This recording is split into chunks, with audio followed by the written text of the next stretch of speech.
record to the iCloud. Okay. Dory, right. go So wait. okay, Let me thank you. Hold on. I got to put this up on the net. So go ahead, Dory. You want to introduce? Yes, this is letter 19. Charlotte, this is going to give us a summary, but Alice will give us an overall review. And this is the sun. Thank you.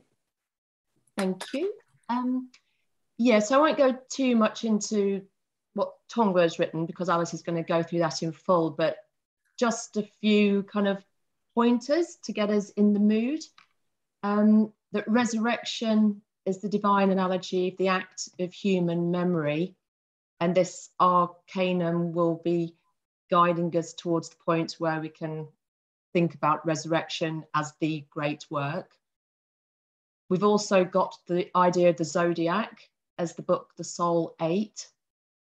And following the star of intelligence to the manger and bringing with us the fruits of intuition, we're warned not to turn to Herod, who is also an eternal principle, but to turn to the star as this guiding principle.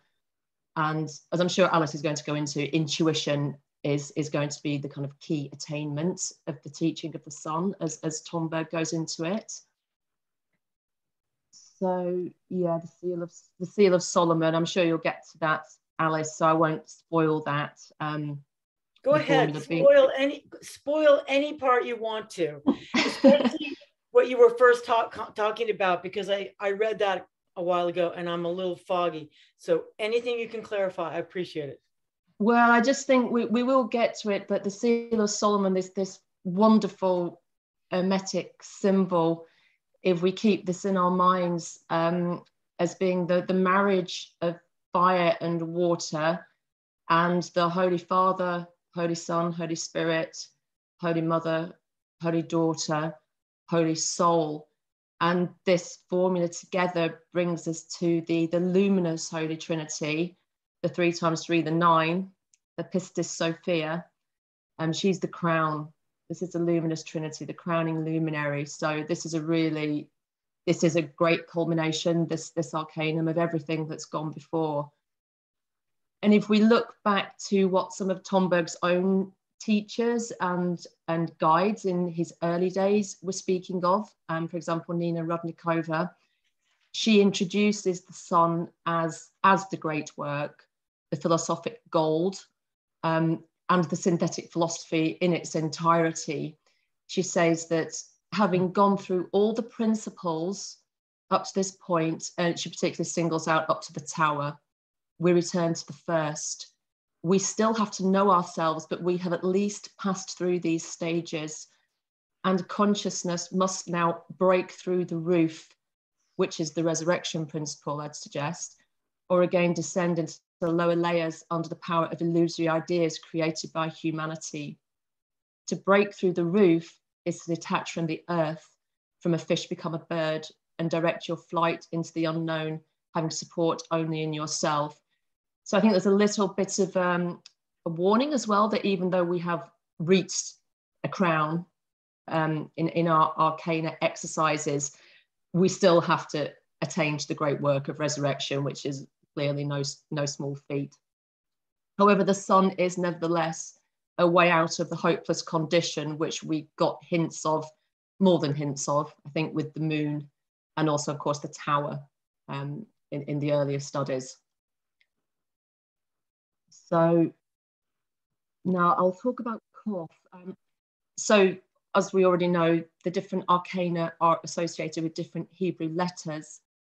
In the case of the sun, it's associated with the letter Koth, which it's a little bit tricky in the sense that this actually has negative connotations in the traditional Jewish teaching.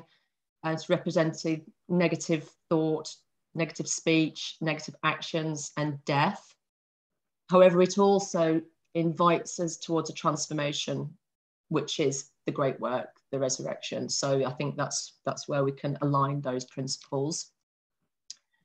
Eliphas Levi, who's a great grandfather of tarot studies, says the sun is the sanctuary of spiritual beings who've been loosened from the ties of earth life, and there is a blazing tabernacle in which resides the soul of the Messiah. Mead speaks of the Son as truth. Shmakov, he's always very complicated, but I'll read a little extract. I've not fully translated this, but you might be able to connect it with bits from Tomberg, especially when he talks about the triangle. So human development follows the well-known law of the pyramid. The higher the synthesis, the greater the number of elements it embraces, and conversely, the greater the number of known and approved elements, the higher the degree of synthetic consciousness is available to man. The law of the pyramid, like all the laws of nature, is valid only within certain limits. When the evolving human consciousness touches the spirit world for the first time, its entire being experiences the deepest upheaval. It becomes a link of the cosmic spirit. It is illuminated by the cosmic or divine consciousness. The introduction of man to this supreme gift is the crowning achievement of a long cosmic journey. All paths, all searches, all religions have as their ultimate goal this gift, which is truly the birth of man in eternal life. No matter how hard a person who has experienced this great happiness tries to describe it to other people, they will never be able to understand it. This is the greatest change in the whole being of man, the shaking of all sides of him, the breaking of all fetters, the complete victory over the world of time and change. The descent of cosmic consciousness is the birth of Christ in the inner man, the victory over death, and the communion with the universal truth, life, and eternity. So I think what Tomberg is trying to do when he teaches the Arcanum of the Son is to bring us to the point where we're ready to have this experience by trying to impress upon us how important intuition is in achieving that goal. So it's not just about our reason and rationality and logic in understanding the Arcanum, it's also about that spontaneous spark and what faith brings to the equation, which is enabling us to connect it to the true wisdom of the divine. So with that, Alice. Well, that was excellent. I don't really have much to add because I think that you really wrapped up the whole very, very well and got the most important points across. I can only add, just elaborate a little bit more, and I really haven't much to say. We don't have much time left, so I'd rather just have us talk. I want to just bring up a couple things that are rising to the top of my mind. One is towards the end when we talk about the work with the number 9. And Tomberg seems to imply that this 19 Arcanum is a higher octave of 9, and that we needed to go back to letter 9, which is the Hermit. So I did go back to that and review that. And so there's a deep connection between the Hermit, which is the Hermit is developing through raising his consciousness. He's developing a feeling, and Tomberg emphasizes this development of feeling because it's that feelingness that we work through the transcendent self to feeling a wider consciousness of the spiritual worlds. And this is an awakening of your spiritual senses, which the Hermit specifically is working on an individual introspective level. He is working on developing his spiritual senses. So this is why you have to go back to 9 and think about and contemplate that, do that work, because that's where the work really is. And then when you're ripe and ready, you're ready for the higher octave of work presented by the cosmic consciousness, which will then come down to meet you if you've done this work. You're very right. And also the Hermit is where he talks about the mysterious gift of black perfection, which really is this intuition. That in a nutshell is what enables us to connect to this Sophia principle. this higher octave. So like you say, we that's where the seed is sown. And I think actually Nina Rudnikova mentions that as well, how we have to, or it might be Tom Berg, I'm not sure, but how from that number 9 of the Hermit, we have 10 more quite difficult lessons to get through, including the devil, the moon, the tower, you know, the really hard stuff, to get us to the point where we attempt the great work. But, you know, as that is the work of resurrection, it's not a small thing. You know, this is a life work. It's the whole of the Hermetic philosophy, basically, is kind of summed up. But at least, you know, I think to even have an inkling that it's there is in itself an attainment when it comes to this arcanum, because clearly, you know, the actual work of resurrection doesn't come in some ways until we die, you know, when we pass through the door. So I think this is a preparation in every way for, you know, even more to come later. Exactly. That's and Steiner talks about that too, about there are spiritual exercises such as reviewing your day every day, going back and reviewing backwards your day as a spiritual exercise to, you know, you get the life review as right after you die. And so he is saying you can cut that a little short and work closer to resurrection. That's the memory aspect, isn't it? That Tom, the supernatural memory. Exactly. So you work with your memory consciously, and then at the juncture of moving into the spiritual world, you will have already done some of that work, and that will hasten your passage. So what she's talking about, the Black Perfection, the perfect night, which is referred to in the Hermit, is echoed here. I'm glad you mentioned that, in the idea of the sun at midnight. Yeah. That is the sun at midnight. And exactly. I don't know how this is connected to the great central sun, but I don't think I need to go there right now. I think I'm just that would just kind of confuse. Yes, because it's in the Zohar, so it's a really immense. Exactly. I think it's enough just to have the seed of that in our minds. Seed of that idea. And the important seed that you brought up, which is the fire and water. So if you look at, I went back after reading this whole thing, back to the image itself of the sun, the sun with these drops around it. And to me, that evoked the idea of the fire and the water. That is a very mystical idea. It's a very mystical, alchemical idea. So if you think about the Seal of Solomon, I'm just going to try to make this graphic, which is the Seal of Solomon is Father, Son, Holy Spirit, which would be the fire. That would be the Pentecostal fire. That is, we're familiar with that image. And then if you take this image and superimpose that over it, would represent a vessel, water, the chalice, the blade and the chalice. So the blade being fire, think of a fiery sword, and the chalice with the water.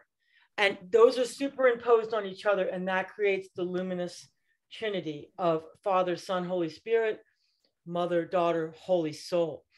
And from my first reading of Tom Berg, this was one of the concepts that really, really stuck with me, that this, Amen. It helped me to balance out, for one thing, it helped me to balance out the metaphysical principles on a more transcendent level, the metaphysical principles of gender, male and female, which I feel in current dogma, current metaphysics, is imbalanced towards the masculine. This is bringing back and restoring the feminine principle, which to me is glaringly missing, especially when I'm in church and we're reciting the Nicene Creed. I recite the Nicene Creed, and I find myself saying, you know, when we talk about the Holy Spirit, that she brought forth the scriptures. She brought forth through wisdom, and I forget the line, but whatever. I don't even want to remember it. But I refer to her as she. I would be accused of improper theology to refer to the Holy Spirit as she. But Pistis Sophia is so missing. And in my church, even Mary is missing. Mary is completely missing. So I really feel this is a great deficit that Tomberg is trying to bring up. I am jumping to the end, but this is my intuition about this. I want to get, that's important to me. The Pistis those drops you mentioned, there's 12 of them. And I think it's worth pointing out that that's, I think, analogous to the 12 stars and the woman of Revelation. Because I think when he talks about the hierarchy, he says there's 12 more levels. So I think we get to the ultimate that we can within our self-consciousness, the sun and the moon, but we still have 12 more layers, which is I think 9 hierarchies and then the Holy Trinity. And that's symbolized by the 12 stars of the woman of Revelation. And I think that's no accident that there's 12 drops on the card. It's confusing to me, though, that there's the 9 levels of the spiritual hierarchies, and then the Trinity being the 3 on top of that, making the 12. But yet we're talking about the Holy Trinity being another 9, and being the Seal of Solomon with at least the 6 points. So I get confused there. These are all they're octaves. So the octave of the 9 hierarchies, I would say then, is topped by the 9 of the luminous Trinity, right? And I think he's actually condensing a lot of information from the Zohar and from his earlier teachers. I mean, if you read into Meves, for example, the mathematical deconstructions are expanded much more, so you might not want to wade through it, but you do get a bit more background into how he gets to the 9. And I think bear in mind that he's linking it to the Hermit, which is the 9th Arcanum, helps. But I know what you mean. I think that he's not necessarily explaining all of his thought process with that, which is quite unusual for him, because normally he takes everything step by step, doesn't he? But I think there's probably so much in this one. Because there are other hints as well, because I think, with the Seal of Solomon, so that's obviously the principle of 6, the number 6. The 7th principle in this context then becomes the Messiah principle. Yeah. But for as long as we're going into numerology, we're in a bit of a different zone. So I think he's probably mindful of not going too far into the numerology, but giving us a taste of it. Exactly. There's so many things. I mean, he could have gone into the 12 stars as being the qualities of soul developed in the zodiac too. Yeah. But it is an octave above that. Again, the 12 stars.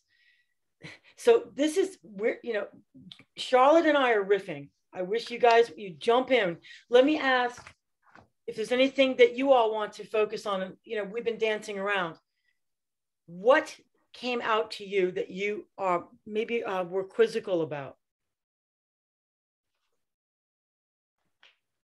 I'll jump in. I love this chapter, just as I love them all, but maybe this one especially. The thing that was balm to my soul was give me the confidence with regard to the spontaneous wisdom of the heart, that I can start that way. I love the way he talked about the scholastics and how they had the faith, and then, they all had to develop the logic to prove the faith.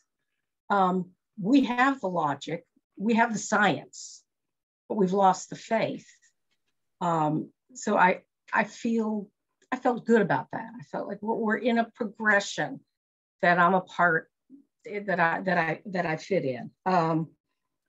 This cooperation between intuition or spontaneous wisdom and intelligence, I thought that was wonderful. Listening to the two of you talk is awesome. I realized that I need a basic primer in Hermeticism. I do have the Kybalion, which I've read, and I think I got that, but much of this, I would love to learn more. So if at some point Alice or Charlotte, want to send me a book or two on a title that would give me better grounding in that would be awesome. Obviously being I loved everything he said about Mary. I understand a little bit about the Sophia Piscis. I'm still, my spirituality is still right there with the rosary. And I think it's as strong as anything else.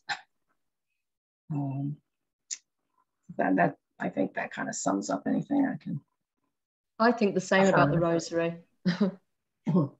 I think if you're going to do one thing, then probably saying the rosary is it. Yeah, it's concentration, it's focus, it's heart, it's visual, it's everything. And you're building the good egregore of the whole of Christian worship throughout time, basically. Now, see, I understand, I get what you're saying, but the term egregore, which I looked up after, I know it's sort of a general spirit of Weltanschauung. I don't know. It could be bad or good. It's usually used negatively, yeah. But it's usually used negatively. But anyway, I'm just saying, I'm so ignorant.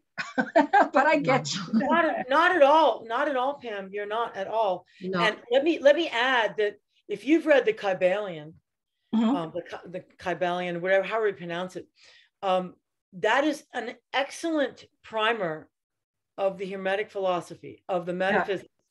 Yeah. It's do you know that book, Charlotte?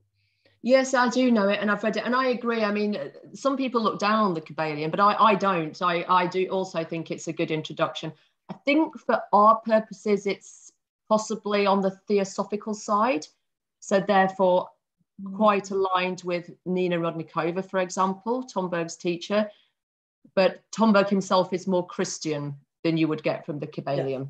Yeah. So I think it gives the basis. I looked at the Kybalion as a direct tapping back into Hermes Trismegistus, the Corpus Hermeticum, the really just the strictly straight on dry transcendental metaphysics, which is something that I really latched onto that because it helped me understand Christianity, because I really feel that Christianity has lost its metaphysical grounding. It's at least what we're taught, in the mainstream exoteric church. There's a loss. I look at it, I liken it unto a body whose skeleton has become this amorphous gelatinous thing. You can't talk to anybody with any depth or seriousness about Christian philosophy, Hermetic philosophy, I would argue it is, without having this metaphysical, skeleton. And so that's why I like the Kybalion, because it brings it back, the principles of polarity, of cause and effect, of masculine and feminine gender, yada, yada, all those principles. Those are metaphysical principles that you must have a common language around. Otherwise, your talk is just going to be a bunch of blah, blah, blah. Yeah. A bunch of mumbo jumbo and feel good stuff. And it's easy to understand all of it, I think, the Kybalion. So I'm going to read that again. And the entry point book, it really is a great entry point, I think, to the Hermetic systems of thought. Still, if you could send me something a little more with more of the specifics and some of the language that you use, I would love that, if it's possible. Charlotte has these books that she has researched and written. And so she was referring to Meebs. That's a wonderful resource. If she would know where to send you on this, because it's beyond me. The Tarot by Meebs is wonderful. I have that. What else would you recommend, Charlotte? Well, I mean, I was quoting from the Tomberg school, if you like. So these were people that taught him in earlier life. So Meebs, the Tarot Major's been a big one, Nina Rudnikova and Shmakov. I think when it comes to tarot, I mean, so these are just translations from the original Russian. It's not my original work. It's just translations. Yeah, I think unless we're going to go back to the actual texts, the ancient texts, the Hermetic texts. And do you? Well, I think I can send you some of the links to the old books, the kind of 4th, 5th century Hellenistic texts as well. They just require some sort of interpretation, but yeah, for sure, I can send you links to those. And of course, the Pistis Sophia itself I think is kind of maybe the core text for all we're studying. Yes, and that's something that I'm not terribly familiar with, the text of the Pistis Sophia, but that is a great touchstone. Yeah, I need to go there. That's where I need to go. But Okay. there's also the Emerald Tablet, Thoth. There's the Corpus Hermeticum. There's the Cor Cosmu. There's all these texts if you want to look. And I would just use your intuitive sense as to what you need to fill in the gaps for you. Because no matter what path you come to, if it all prepares you to receive Tomberg more deeply, I really do uphold Tomberg as the ultimate authority on the Christian relationship to the Hermetic tradition, the Christian path. That's what it's called, a journey into Christian Hermeticism. And he does not waver from that ever, which is very difficult, that he maintains that headlight that's just straight ahead on the path. He maintains that in spite of bringing everything else in the entire world. It's unique, isn't it? It's amazing. But that's exactly what can make it confusing somewhat in relation to the other texts, which are not necessarily as Christian, or they're Gnostic rather than Catholic. So there's a different emphasis in them. But I agree, it's all part of it. He has synthesized all that in his work. And I suppose to really understand where he's at, that's what we need to do as well.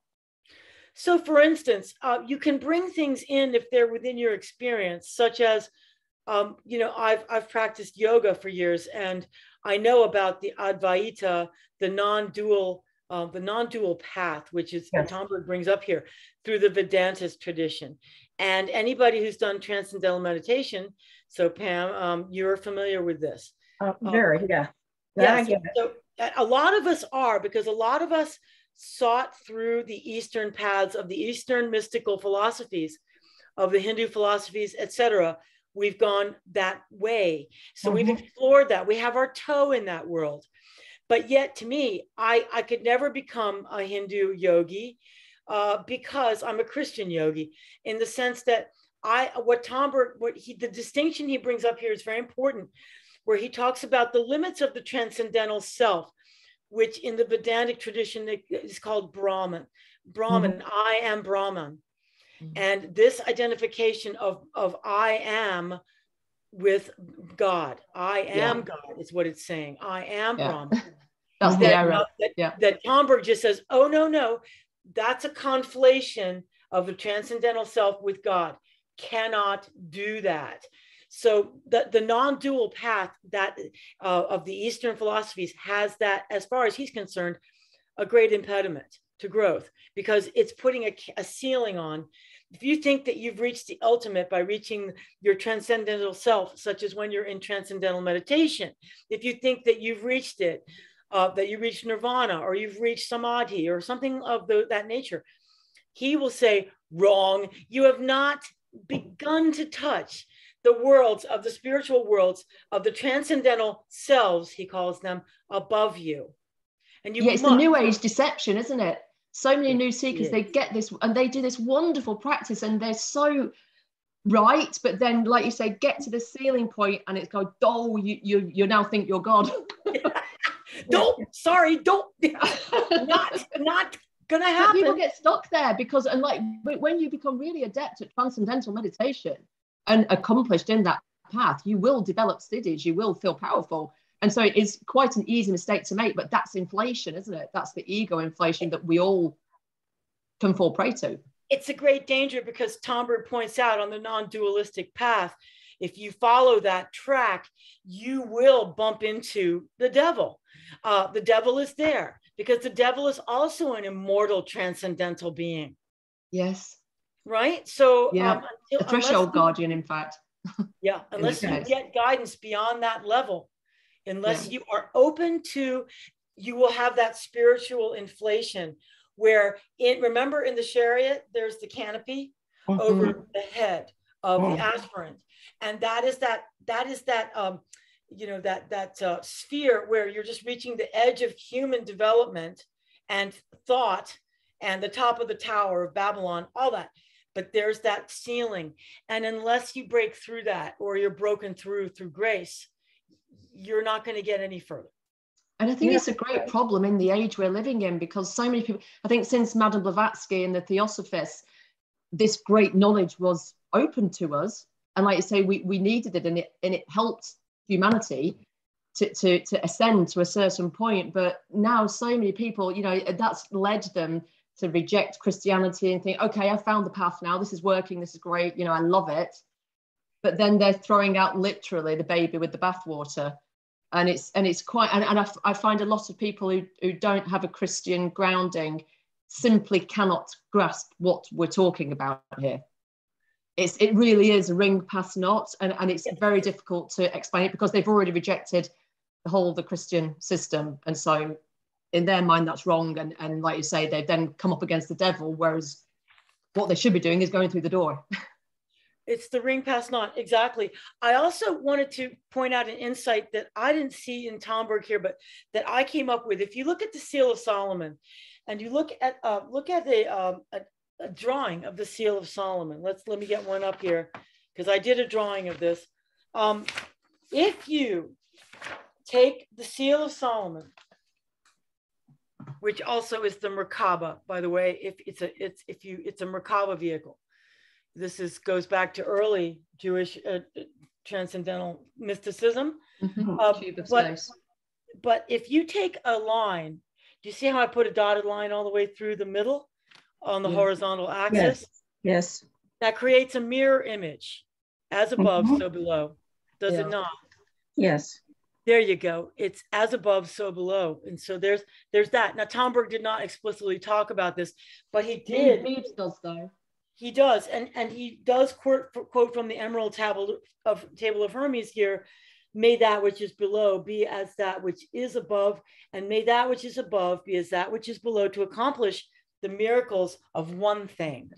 Yeah. And that is a great quote. And I noticed that, you know, he brings that up at the very beginning, never ties it in when he actually brings up the Seal of Solomon. That's for you to make that link. That's a great magical symbol. I don't know if you can see what's written on the, yeah. on the top of the, oh yeah. The long face, the macrocosm is the divinity, and then the reflection, that's the microcosm. That's kind of us attempting to reflect that. Yeah, it's a really important image. And so then where he ties that in, I think he ties that in with the Revelation quote, which is a touchstone revelation, which is a great portent appeared in heaven, a woman clothed with the sun, with the moon under her feet, and on her head a crown of 12 stars. There you go. There's a symbolic image right there to unpack about as above, so below. It is that same, is it right, Charlotte? I mean, that is that same reflection of cosmic, the spiritual realities reflecting the realities of natura naturans, the natural world below. Thank you. Yes, I'll work with it. And wonderful. Yeah, so rich to start connecting the dots here. Yeah, no, that sounds wonderful. And I'll read a little bit about what Maeve says, if you like. He says he's actually looking at the seal. It's in the book throughout it, but he says the Pantacle of Arcanum 6 and the Lovers is formed by two interlaced triangles, one being the image reflected from the other. The names given to this pantacle are Star of Solomon or Seal of Solomon, right face of the great Pantacle of Solomon, the mystic hexagram, the sign of the macrocosm. And at the center of the figure is the stauros, symbolizing the process of fertilization. The vertical line, activity, fecundates the horizontal line, passivity. This means that the rising triangle should be regarded as the original and the descendant as the reflection of the first. This pantacle, despite its simplicity, perhaps because of its simplicity, contains almost the whole significance of Arcanum 6 and allows so many different interpretations that the knowledge of only part of them already proves a solid degree of initiation. So that's how important that symbol is. What page is that on, Meeps? I'm on page 109. I don't know if it's exactly the same because this is an old version. An old version, sure. Because he's got another image of it there. But he's dealing with Arcanum 6. Yeah, and okay. Arcanum 6 is really important. because it goes into the whole of the divine androgyne. When you look into the minor arcana, this becomes incredibly significant. Those principles of the Kybalion, which Pamela was mentioning, they are really brought out when you look at the minor arcana, because it's all about the divine androgyny, which is incredibly that's a really mystical teaching. And it goes on to say the ascending triangle can be considered as the triangle of Jesus, symbolizing the evolutionary process of our redemption. Consequently, the descending triangle will be considered as a triangle of Mary, the elements participated in the involutionary process of the incarnation. The Stauros points to redemption as a target and the incarnation as a means. And then he talks about the fiery water. So analysing the pantacle as a sign of the macrocosm, that is, as the general scheme of the unrolling of phenomena in nature, we will call the ascending triangle the triangle of fire, symbolic of evolutionary processes, renovators and purifiers. And this taps into the idea of fire as having to purify the channels and the pathways on the tree of life, ready for the water to be received. And I don't know if you remember when we looked at the tree of life, but the middle pillar, the mother letters are placed upon the middle pillar with Shin at the bottom, as the purifying force, then Mem, the water in the heart, and then this creates the divine breath, the Aleph, at the top. The divine breath being Ruach. The Ruach, yeah. Right. The holy breath. Yeah, the descending triangle, that's the involution process of multiplying and complicating the manifestations, that's the multiplicity of selves, I suppose you could say, the many transcendental eyes, and that can be a stagnant routine. Charlotte, your microphone is really difficult. Oh, sorry. Okay, I'll stop now. Yeah, no, it's maybe when you sit back, maybe that's could be. What happens is I think when you lead forward, the compressor kicks in and just squelches everything you're saying. Okay. It sounds better when you're back. But because we hate missing that. We hate missing what you just said. But I want to go back to the Tetragrammaton again, which he's mapping onto, Tomberg's mapping onto the eternal name of Yod-He, Vav-He. And he maps this onto the masculine and feminine principle of the luminous Trinity. So this is important. So Yod is father, He is mother, Vav is son, and He is daughter also. So there you go. There's the interweaving of the masculine and feminine. And in the created world, he describes this as manifested through Shekinah, which is a feminine principle of the community of Israel, the glory of God and the community of Israel. So that's a very important thing. I can't unpack Shekinah right now, but let Shekinah just float through your being, because Shekinah would definitely be related to the Pistis Sophia, the feminine principle. And he waxes very poetic when he goes into the names of the divine feminine. He loves to do this. She is known as Pistis Sophia, wisdom, the Shekinah, the mother, virgin of light, pure celestial Mary, Our Lady of the Seven Sorrows. And that would be on top of the seven pillars of creation. They're all connected. But going back to what he says is created in the manifested world, Shekinah, the glory, the community of Israel, the Messiah King, which represents salvation, redemption, resurrection, okay? And Ruach HaKodesh, the holy breath. The breath that was over the waters. So if you think about, the original images in Genesis, you get it. When the breath moved over the waters of the deep, mysterious, and so these are very archetypal mysteries, and one can only just contemplate them to parse what they really are about. So I would just ask you to just let those things play in your mind: Shekinah, Messiah King, and Ruach. And just see where you go with that, and mapping that onto the luminous Trinity: Father, Son, Holy Spirit, Mother, Daughter, Holy Soul. It brings it from a flat two-dimensional theological concept of the Trinity into a three-dimensional, living, breathing, luminous Trinity. Is so much richer, so much more complete. And to me, this is what the Star of Bethlehem depicts, really. This is the Star of Bethlehem. If you during Epiphany, we have I've seen a floating tetragrammaton, which is I've stared at in fascination, because that Platonic image it's one of the ideal forms of geometry, and you can contemplate that, and just the symbolism of these shapes, these symbols, the seal of Solomon, the tetragrammaton. You can get a lot from just contemplating or meditating on those sacred shapes. It's very important that Tom Bird's bringing these in. Mm-hmm.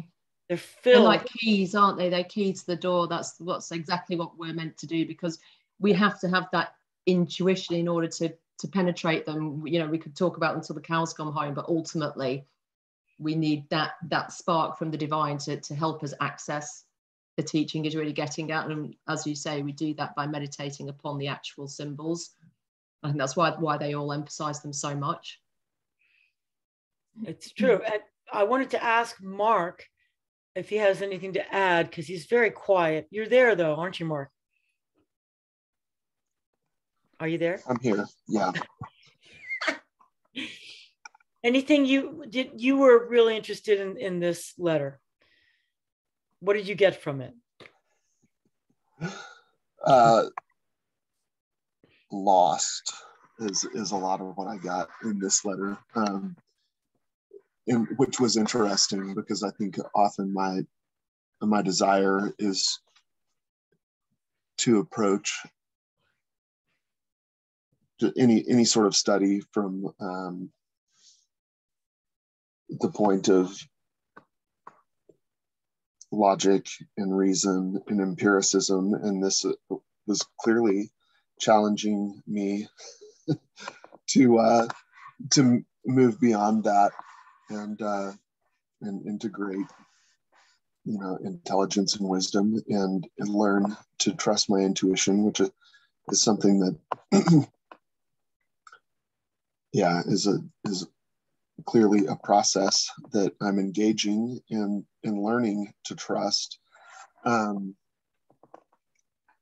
So I think that probably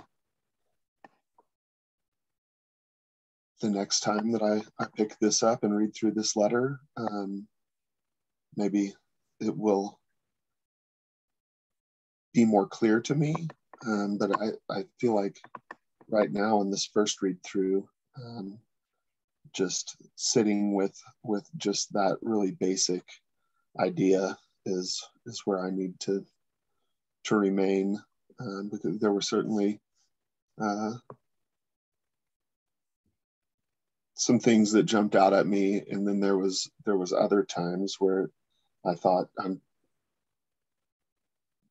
looking at a page full of words that aren't coming together for me in any kind of way that I can make a whole lot of sense of.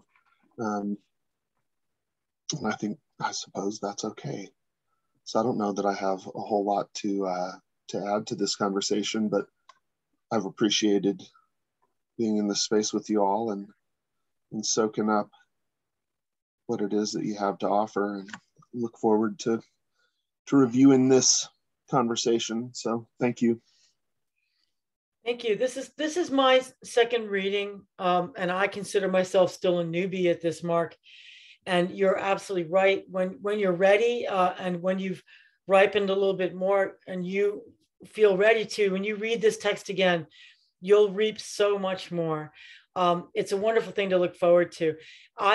This second reading for me, I really got a lot from the imagery of the star, following the star, and the resonances of the star imagery through the luminous Trinity, the Seal of Solomon, the stars in the image of above the sun, the 12 stars, my goodness. And then the Star of Bethlehem, which is the guiding star. The guiding star, so which is the sun at midnight, moving into the cloud of unknowing, that the mystical path of trusting one's intuition. And that takes practice. It's so difficult. And he points out that even the wise men, the wise men who were trying to find the Messiah, who they did not trust the guiding star entirely. They had to stop and ask Herod, like, Herod, what do you know about this? But their discernment told them, they were wise enough to realize that Herod was very limited in his understanding and was at the level of just working with only pure brute power. And so they rejected that, and they realized they needed to actually deceive Herod. I believe they told Herod they were going one way when they were going another, because they realized that he was evil. Mm-hmm. He was just plain old evil. Okay, let's just call it what it is. And they realized that they had not trusted their discernment entirely and had to correct their path. They made a path correction to the manger, but they did make it to the manger. And that the image of the manger as being a central image of the birth of the Redeemer and the beginning of the process of resurrection. And that is the center of the mandala, which he points out that Jung is very good at pointing out these mandala images, and the center point would be the center point of the manger. The birth of Christ. We're all in the same boat, aren't we, as well? It's not like people maybe read it and get it, and then we're all sat here, permanently inspired by the divine. I think it's more a case of it's a flash of insight which we have to hold on to. I mean, Nina Rudnikova talks about this. She says, okay, when you have this attainment of the Arcanum, when you feel at one with the divine, which probably anybody who's got faith has had a certain experience of communion with God at some point. That's what they're talking about. But we're still living on earth and still have to work through our karma, and we still have to get, we're not at the point of resurrection now, any of us. It doesn't matter how well we understand the words, we're still not all there. And I think that's quite important to remember, that this is supposed to represent the whole of the great work. So if you think you haven't done it, then you're probably on the right track, because none of us have done it.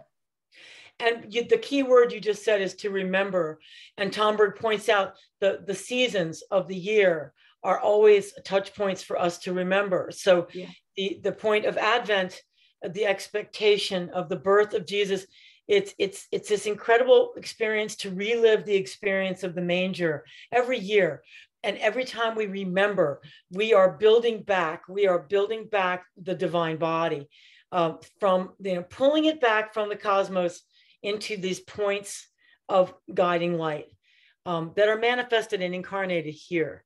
And we have Lent coming up, and I always think that's a really good time to build up to what is the resurrection, which is Easter. So actually, in a way, we have perfect timing ahead of us to start considering this. I know Lent and Easter are quite late this year, but that would probably be the time to try to gestate this sort of information.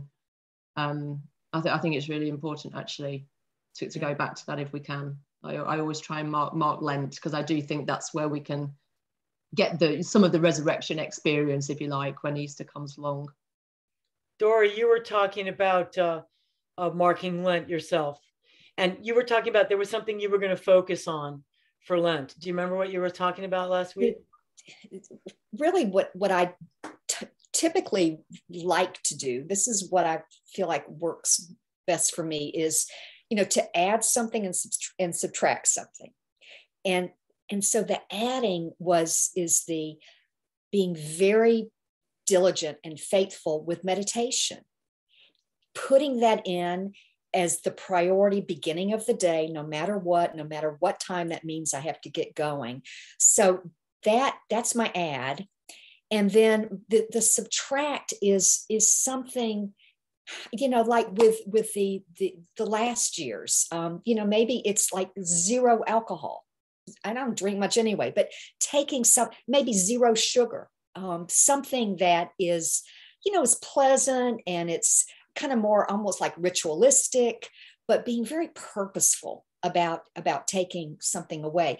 The very end of this particular arcanum was, and I think Mark just described it too, was he talked about moving from the meditation on the arcanum to the use of the arcanum. And then to hear Charlotte talk about, this spark. So that what that's saying to me is being open to that, and maybe preparing the way to be open to that.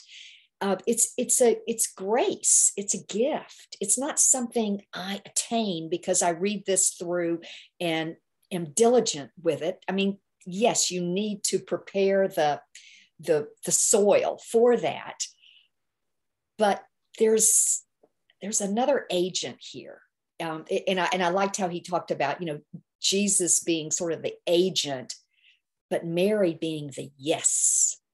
Yes, so there's got to be this acceptance too.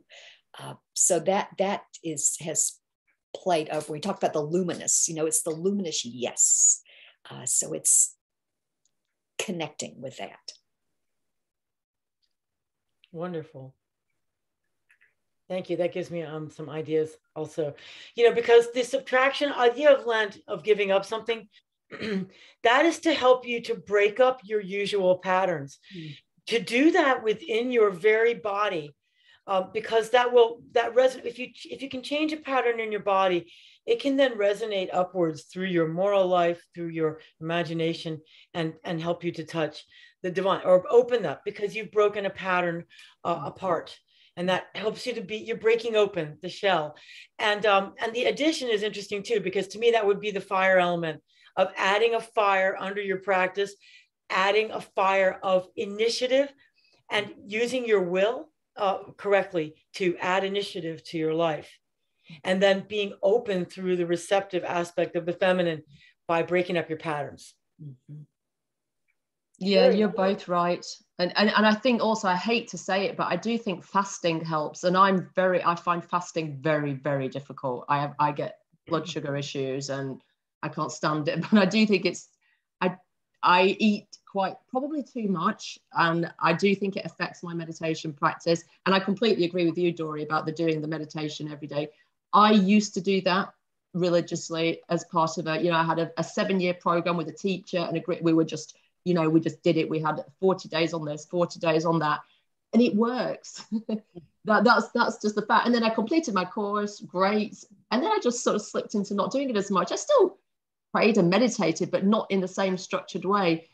But recently I spoke to Alice, and I think we both said, we need to just get onto this. I thought, okay, I'm going to meditate every day. And again, I found that was a positive step, and the dreams get more lucid. Yeah. I feel more positive, and it's just, you can't substitute practice, basically. Yeah. And it's a matter of willpower, and I certainly have struggled with this a lot, and it's ridiculous, because it's almost like the more you read, the more you know. It can become almost harder to do it, because the reading is almost like the doing.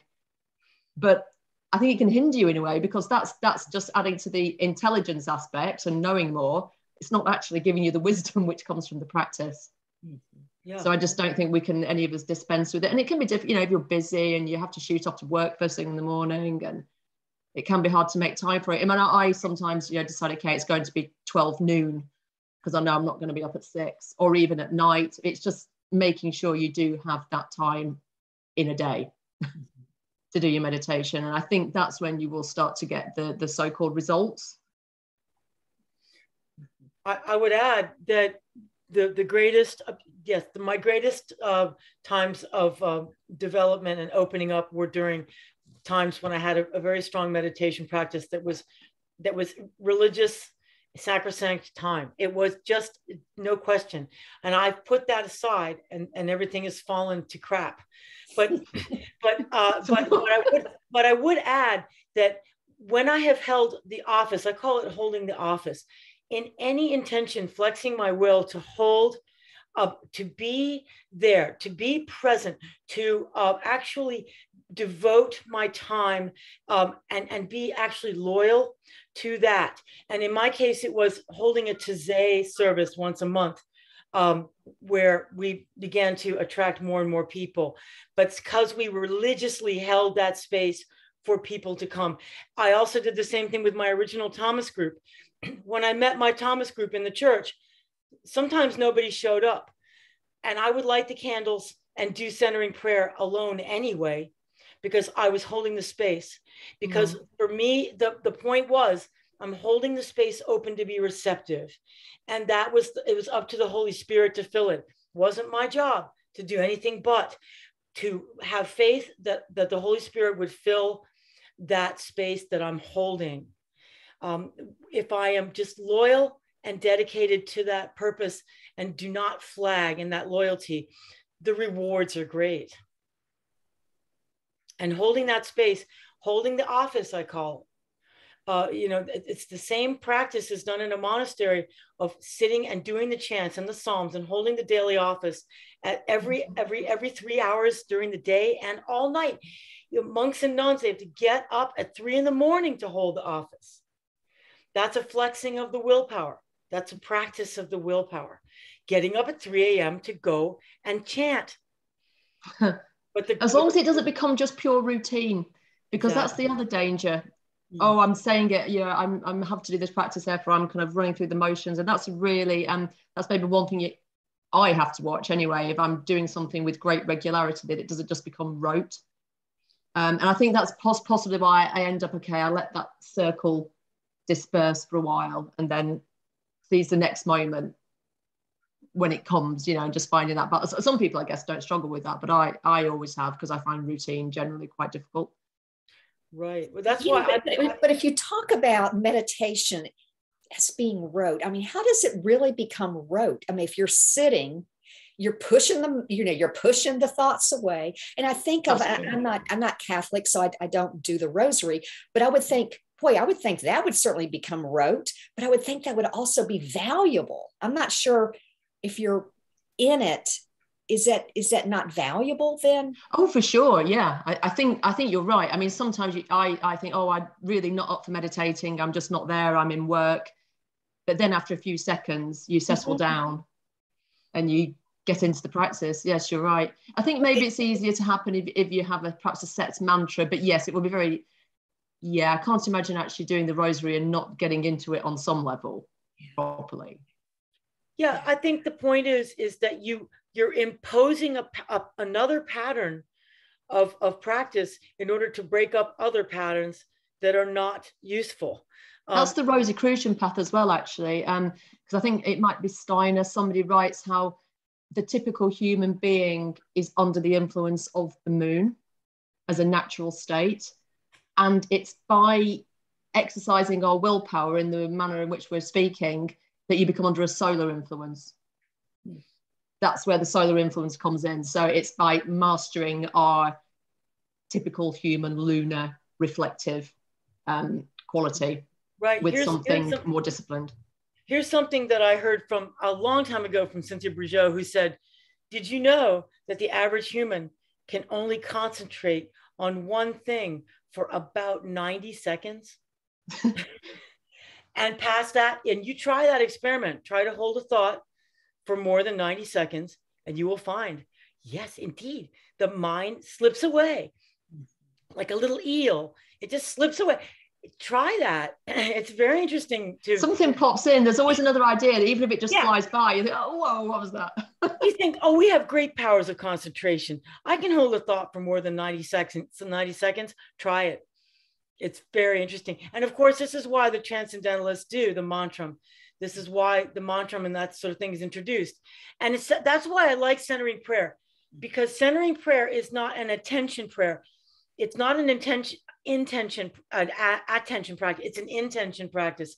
So when I'm in centering prayer, when I'm trying to center, I use my sacred word or phrase or my sacred vision. It could be anything, the cross, anything. But you don't keep it in your consciousness all the time. Basically, what you do is you gently, oh so gently, bring your intention back to that focus word or image only when you found that you wandered. So you can let it go. Once you've done wandering and you've brought it back, you ever so gently let the word go again, and then let things flow. And you'll find that there's more and more spaciousness that comes, but not an attention. It's an intention of the heart. So it's I love the practice because it's an intention. And I love the way Thomas Keating calls it, which is the intention to rest in the heart of God.